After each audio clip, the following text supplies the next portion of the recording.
ആറ്റൂർ ശ്രീ കാർത്തേനി ഭഗവതി ക്ഷേത്രത്തിൽ ക്ഷേത്ര പുനരുദ്ധാരണ പ്രവർത്തനങ്ങൾ പുരോഗമിക്കുന്നു. പുനരുദ്ധാരണ പ്രവർത്തനങ്ങളിലേക്ക് ഉദാരമായി സംഭാവന ചെയ്തുകൊണ്ട് ഭക്തജനങ്ങളുടെ സഹകരണവും പ്രതീക്ഷിക്കുന്നു. തിരുവില്ലാമല പറക്കോട്ടുകാവ് താലപ്പൊലി കൊടിയേറി. സാമ്പിൾ കാണാൻ ആയിരങ്ങൾ.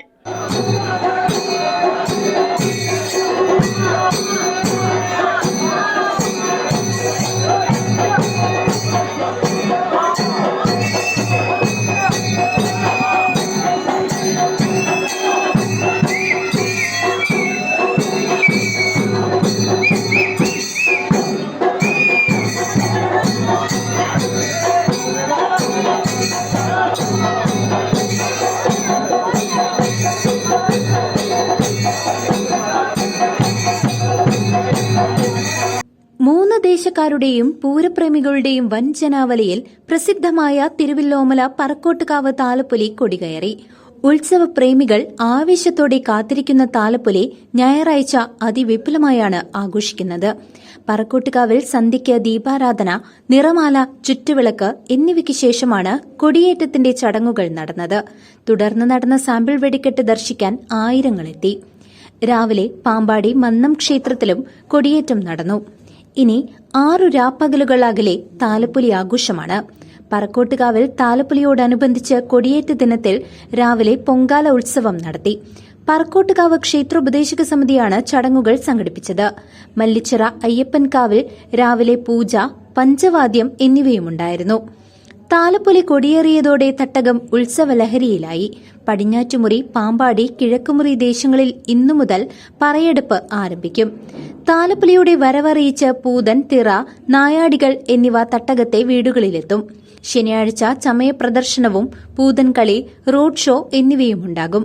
കൊടിയേറ്റത്തോടനുബന്ധിച്ച് ഉത്സവത്തിലെ പങ്കാളി ദേശങ്ങൾ നടത്തിയ സാമ്പിൾ വെടിക്കെട്ട് ദർശിക്കാൻ വെടിക്കെട്ട് പ്രേമികൾ ഒഴുകിയെത്തി.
രാത്രി 9-ന് കരിമരുന്നിന്റെ നിറപ്പകിട്ടിന് തിരികൊളുത്തി. വൈകിട്ട് മുതൽ തന്നെ രാക്ഷസപാറയും കാവുപറമ്പുമെല്ലാം ജനങ്ങളെക്കൊണ്ട് തിങ്ങി നിറഞ്ഞിരുന്നു. 11-നാണ് മധ്യകേരളത്തിലെ ക്ഷേത്രോത്സവങ്ങളുടെ സമാപനമെന്നറിയപ്പെടുന്ന Parakkottukavu Thalappoli. News desk CCV.